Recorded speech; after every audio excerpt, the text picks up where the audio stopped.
Et voici Electromanager, un jeu de gestion d'usine de Friedman Freeze. Ça se joue de 3 à 5 joueurs à partir de 12 ans et c'est édité par Philosophia. Alors pas mal de choses au niveau matériel. Tout d'abord, un grand plateau entrepôt. C'est ici que seront disposées les tuiles que les joueurs pourront acheter au fur et à mesure du jeu. Ensuite, chacun va recevoir un tableau comme ça usine qui représentera l'usine de chaque joueur. Il y en a donc 5, un par personne. Nous avons ensuite 5 couleurs de pions. Chacun recevra l'ensemble des pions de la couleur choisie. Dans ces pions, chaque joueur a 3 marqueurs qui sont des petits cubes. Ensuite, nous avons 7 ouvriers, donc ce sont les personnages comme ceci, ainsi que 2 ouvriers saisonniers qui sont un peu différents. Vous voyez, ils ont le bras tendu par rapport aux autres. Ensuite, une dizaine de marqueurs arrêts, qui sont des jetons ronds gris. Ensuite, nous avons des électros, c'est la monnaie du jeu. Il y a des coupures de 1, 5, 10 et 50 électros. Et enfin, 106 tuiles, dont des tuiles usines qui correspondent au nombre de joueurs. Effectivement, il y a une pile 2-5, une pile 3-5, 4-5 et 5. Ça correspond au nombre de joueurs. Par exemple, si nous jouons à 5, nous utilisons tout. À 4, seulement ces 3 piles. À 3, ces 2 piles, et à 2, uniquement cette pile-là. Puis nous avons des tuiles marquées d'un X, des tuiles qui sont les tuiles de prix de l'énergie, avec le petit éclair dessiné dessus, ensuite des piles ordre du tour, avec 1, 2, 3 marqués dessus, et enfin, plusieurs piles avec des lettres marquées A, B, C, D, E. Ce sont les tuiles de mise en place. Comme je vous le disais, chacun reçoit son usine en début de partie, va prendre ses 3 cubes et va marquer en mettant un cube sur le 2 ici, qui correspond à la production de son usine. Le petit carton correspond à la production. Ensuite, nous avons les palettes qui correspondent à l'entreposage des marchandises que l'on produit. On placera son cube ici sur le 3.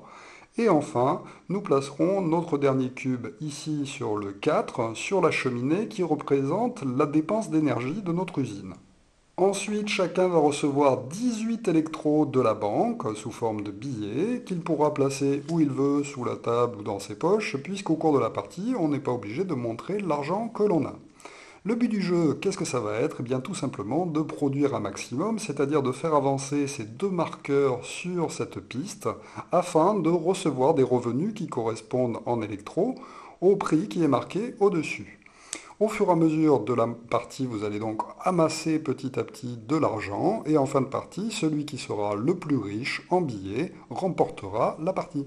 Ensuite, chaque joueur va recevoir les tuiles de mise en place correspondant à une lettre. Donc on choisit chacun une lettre, A, B, C, D ou E, et on prend toutes les tuiles correspondantes et on va pouvoir les placer dans son usine. On dispose ces tuiles dans son usine, aux endroits que l'on veut, dans cet emplacement en fait, qui est constitué de 10 cases. Attention, on n'en place pas ici, on n'en place pas là pour l'instant.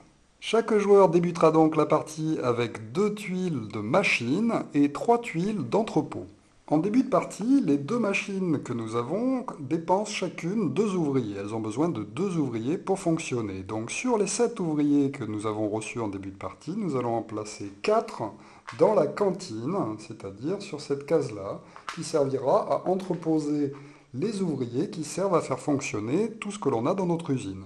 Les autres, c'est-à-dire les 3 pions restants, sont placés à côté de notre usine. Ils seront à disposition pour d'autres phases. Attention, les 2 pions d'ouvriers saisonniers ne sont pas récupérés par les joueurs, mais sont laissés à côté de la banque. Ce seront des pions que les joueurs pourront acheter plus tard dans la partie. Alors sur les 5 tuiles de départ que nous avons reçues, nous avons ces tuiles d'entrepôt. Il y a dessiné dans le coin supérieur gauche ce que permet cet entrepôt. Il permet en fait de gagner 1 point en entreposage. Comme nous avons 3 entrepôts qui nous rapportent 1 point, c'est pour cela que le marqueur d'entreposage est placé sur le 3 ici.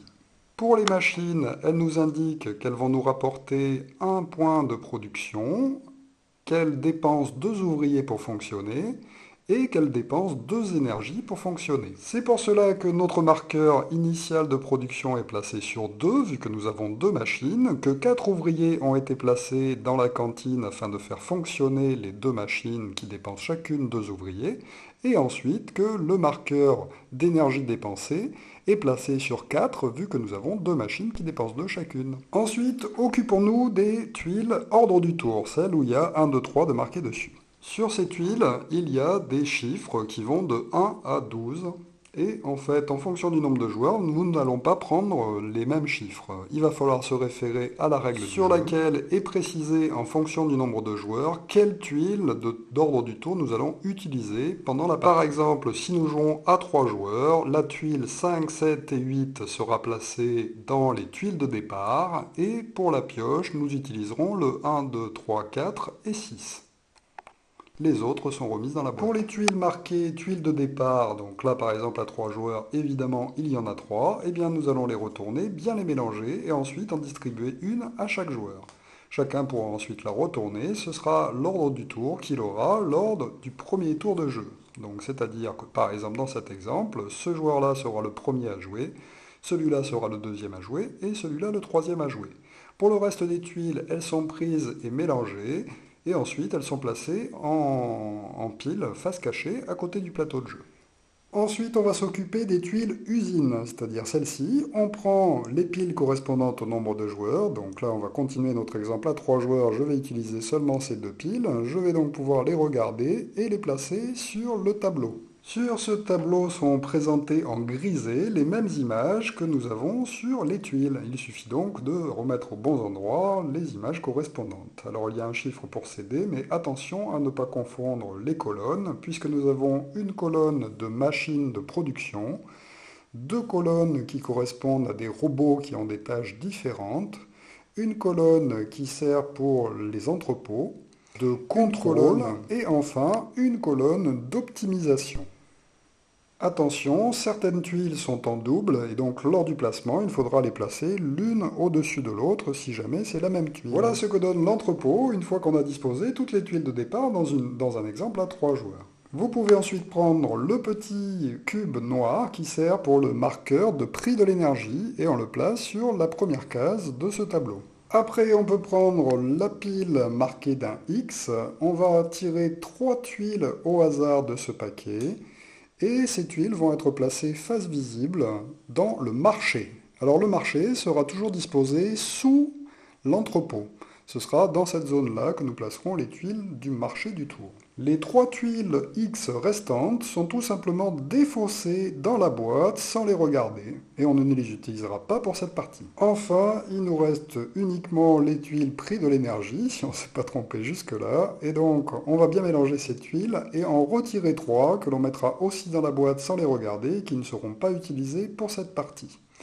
Alors pour une première partie, dans ces tuiles, nous allons les regarder et nous allons prendre la tuile 0. Il y a une tuile 0, enfin il y en a même 2. On va bien mélanger ces tuiles-là, en retirer 3 qu'on mettra dans la boîte comme je viens de vous préciser, et ensuite on les mettra en tas, celles que l'on garde, avec la tuile 0 qui sera placée sur le haut de la pile. En fait, ces marqueurs vont servir à faire évoluer le prix de l'énergie qui est ici, au fur et à mesure de la partie. C'est pour ça que dans une partie d'initiation, il est mieux de commencer par un premier tour où le prix n'augmentera pas, alors que quand on est un petit peu expérimenté, eh bien c'est pas grave si on tombe sur une tuile qui fait avancer le prix de l'énergie de 2 par exemple. Ces tuiles sont placées à côté de l'échelle du prix de l'énergie, nous verrons ensuite comment on s'en sert.